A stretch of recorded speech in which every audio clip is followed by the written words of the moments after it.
What's going on, everyone? It's the Fantasy Football Almanac back at it with another fantasy football video. Today we are going to be talking about Dynasty, Cornerstone, wide receivers. One of the most fun topics, I think, on the entire fantasy show. Love talking Dynasty, love talking wide receivers, love talking the best of the best.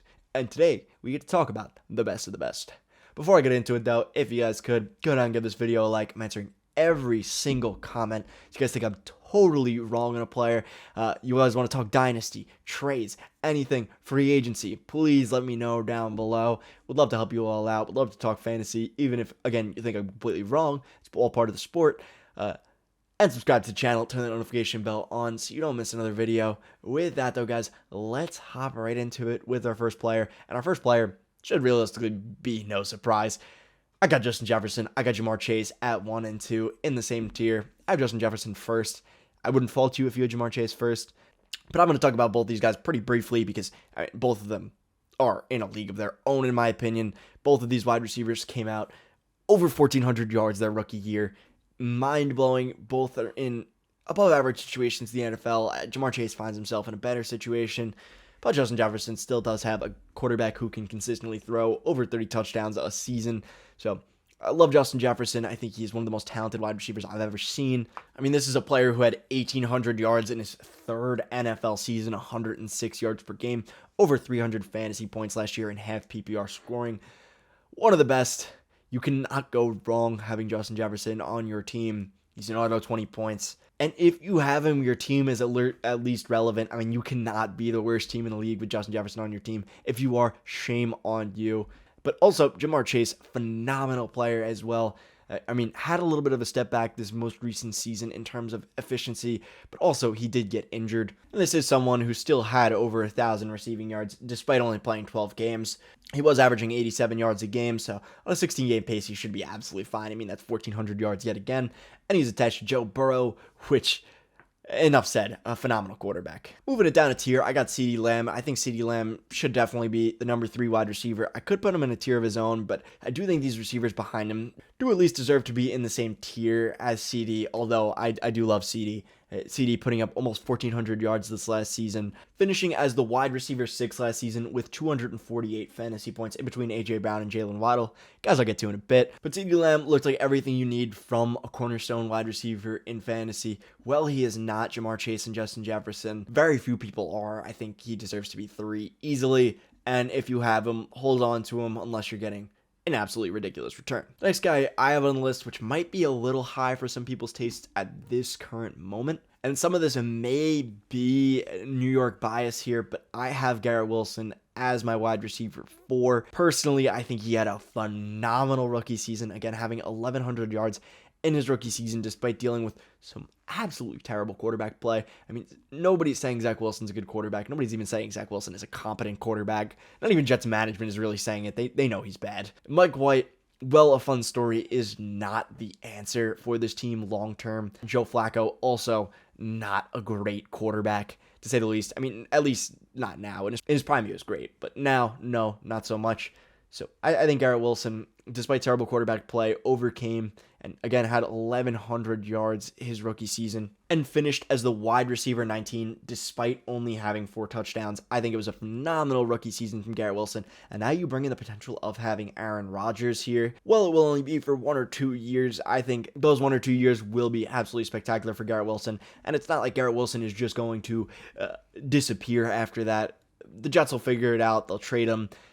Either way, he's going to be productive for the next 6-7 years in fantasy, and that's why I do have Garrett Wilson over A.J. Brown, who I am going to talk about right now. The reason why I do have Garrett Wilson above A.J. Brown is the 3-year age difference. I think A.J. Brown, in terms of talent, has taken over as one of the best wide receivers in football, perhaps a top 5 wide receiver in football, but only time will tell on that. I mean, he's definitely up there, but that's a story for another video. I think A.J. Brown absolutely deserves to be in this tier. If you have him higher, I cannot fault you, and I think he will continue to produce at an elite level for seasons to come. He is 26, so you do probably have 4 seasons left, maybe 5 if you're lucky, but that is absolutely fine in my book. Sell him at 29, sell him at 30. You do not have to sell A.J. Brown right now. The next guy I want to talk about is Jaylen Waddle, and Jaylen Waddle is somebody I had in my main league. And while Tyreek Hill had a much better season statistically than Jaylen Waddle, having 400 extra yards, it's not like Jaylen Waddle was a slouch by any means. having 1,350 yards. Despite dealing with injuries throughout most of the season, he actually never missed a game due to injury, but it was apparent, especially at the middle point of the season, that Jaylen Waddle was going through something. Despite that, he still looked phenomenal, again, having 1,300 yards and 8 touchdowns. I mean, the Dolphins drafted him with the 6th pick, and his rookie year was great. I mean, having over 100 receptions in your rookie year is great, and 1,000 yards is phenomenal, but having this year 2 breakout to show that you are an elite receiver is very interesting to me. I think that automatically earned him the right to be in this tier, and I think being the wide receiver 2 rather than the wide receiver 1 in this offense is phenomenal for Jaylen Waddle because they pass the ball a ton. I think it's absolutely fine for Jaylen Waddle to sit back a little bit and be in a situation where they're going to pass the ball a ton of times. Jaylen Waddle is going to be getting the ball a lot. I'm fine with that, even if you are the wide receiver 2 in your offense. I also would assume that Tyreek Hill will take a small step back in terms of target share, and Jaylen Waddle will take a small step up because Jaylen Waddle is getting older, he's getting better, and Tyreek Hill is getting older. He's not getting worse, I don't want to say that, but could take a little step back in terms of production. And hopefully we see Tua have a full season of health as well. Fingers crossed. Not 100% going to count on it, but would be great for Jaylen Waddle's stock. The next guy I want to talk about is Amon-Ra St. Brown. And at first I was debating having Amon-Ra St. Brown a tier lower, but I could not justify it to myself. I think Amon-Ra St. Brown deserves to be actually in this tier with Waddle, A.J. Brown, Garrett Wilson, and Ceedee Lamb. He's too good not to be. He played 16 games last year, had 1,150 yards, despite dealing with nagging injuries during the season. His quarterback situation is good, but not great. I love Jared Goff. I think he's a good quarterback, but I don't think he's an elite quarterback. I don't think he's a top 5 quarterback by any stretch of the imagination. He also had to overcome the adversity of being a 4th-round pick, 112th overall. So I think Amon-Ra St. Brown has overcome a ton. He also has elite slot wide receiver production, having 146 targets this most recent season, which is very upper echelon. I mean, that's top 10 wide receiver numbers year in and year out. He was the 7th best wide receiver in PPR scoring, and he's only 23 years old. There's really no knock on Amon-Ra St. Brown, so I have to put him in this tier. He is the last guy, but phenomenal wide receiver. I think he absolutely deserves it. But now let's move on to our next tier. And next up, we got Chris Olave. I think Olave had a really, really good rookie season. I had him in my main league, and it was very fun to watch how good Olave was at fantasy football. I mean, 1,042 yards and 4 touchdowns on a rookie campaign. Also was 8th in the entire league in terms of yards per route run at 2.73, right around Jaylen Waddle, right around Davante Adams, right around DeAndre Hopkins, all elite wide receivers. And Chris Olave's quarterback is arguably the worst out of all of them, dealing with Jameis Winston for some of the season, dealing with Andy Dalton for some of the season. Now he gets a legitimate quarterback. Derek Carr will do great things for Chris Olave. And Chris Olave is another guy I think could easily move way up this tier. He looked so good his rookie year. There were just a few plays where Jameis could not connect with him on deep bombs. That would have put him easily over 1,100 yards and given him way more touchdowns. The next guy I want to talk about is T. Higgins. I do have T. Higgins maybe a bit low. I am a little concerned he might not be back in Cincinnati. This upcoming year, he will definitely be back in Cincinnati because he has to be. It's his 4th year on his contract. But then after that, he's not guaranteed to stay with the team. There could be a chance he moves on, and pretty much any situation will be worse for him than Cincinnati, I think, especially because he operates as a wide receiver 2 in a pass-first offense, where he has Jamar Chase taking the elite cornerback 1s. My camera light just died, but I'm going to finish this video. I think T. Higgins is a really good wide receiver. Despite playing 14 games this year, he did have 1,029 yards. Despite some really fluky circumstances where T. Higgins only played 1% of snaps or played very few percentage of the snaps, that counts towards his total game share, as in the Bills game. He also had another game where he only played 1% of snaps and counts towards his total game. He's averaged about 80 yards per game over the past 2 seasons. I think this is a great wide receiver. Well, again, never going to be a wide receiver 1 unless he leaves the Bengals. Who cares? Ultimately, I love Jaylen Waddle and Tyreek Hill. We've seen time and time again that quarterbacks who are great can support 2 great wide receivers. I think this is the exact situation where it will be the most perfect. I think T. Higgins is a phenomenal wide receiver. I think he deserves to be here.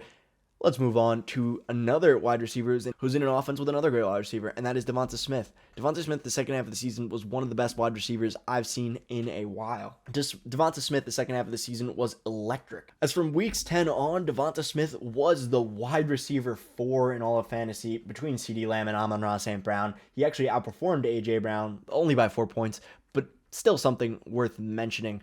in fantasy. I think DeVonta Smith could easily go way higher than this. He also had basically 1,200 yards this season, 1,196, but like A.J. Brown, I'll give him the nod. 1,200 yards this season. So honestly, I think DeVonta Smith could go way higher than this. He looks super good out there, and he's in an elite offense, one of the best offenses in the NFL, with a great O-line, a great quarterback. There's really a great play caller. There's really nothing to fault here with this Eagles offense. So I think DeVonta Smith could easily move up these rankings as well. Like all these guys in this tier, Olave, Higgins, and DeVonta, I honestly think I should rank DeVonta higher. I'm not going to do it right now, but you could easily sway me to put DeVonta over Olave and Higgins here. The next guy I'm going to talk about is Drake London. This is a teardrop because he didn't really have the greatest statistical season, but I think Drake London proved more than enough to me that he is going to be great at the NFL level. I mean, despite the fact that this Falcons offense is terrible, I don't think anyone would disagree with that, at least from a passing perspective. I mean, Algiers a good running back, and they do have a decent O-line. But passing-wise, this offense is terrible. I mean, Desmond Ridder or Mariota, quarterback, pick your poison. I don't care. They both stink. And yet, Drake London had 866 yards and 4 touchdowns, 117 targets in an offense that doesn't pass the ball at all. Not only that, I feel like people are underestimating the ability of the Falcons to go out and get a quarterback. I rarely, if ever, see the Falcons get mocked to QB, and they've said they're pretty much out of the Lamar Jackson train, but I just can't agree with that. I mean, I can't see any way you don't at least try and bring in an elite quarterback. I see the odds of the Falcons bringing in a quarterback at least, a 30% chance this offseason.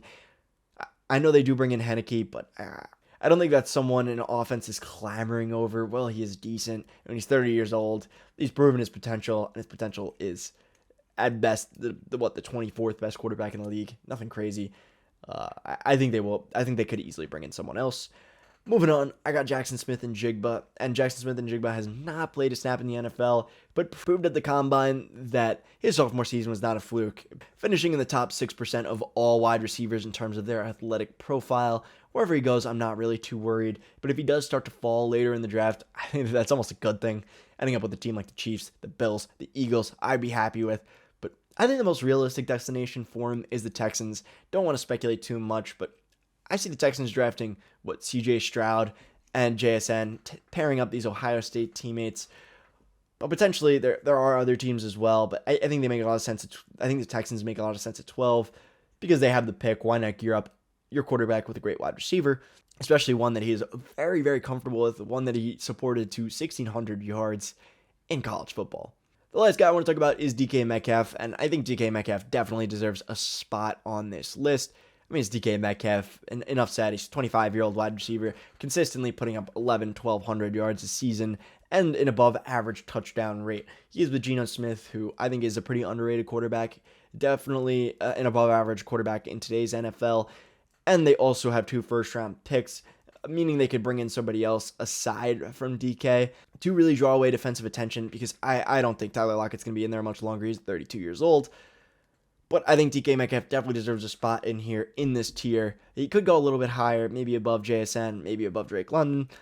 But I like the potential of Drake London and JSN just a little bit more. That's why I do have them above.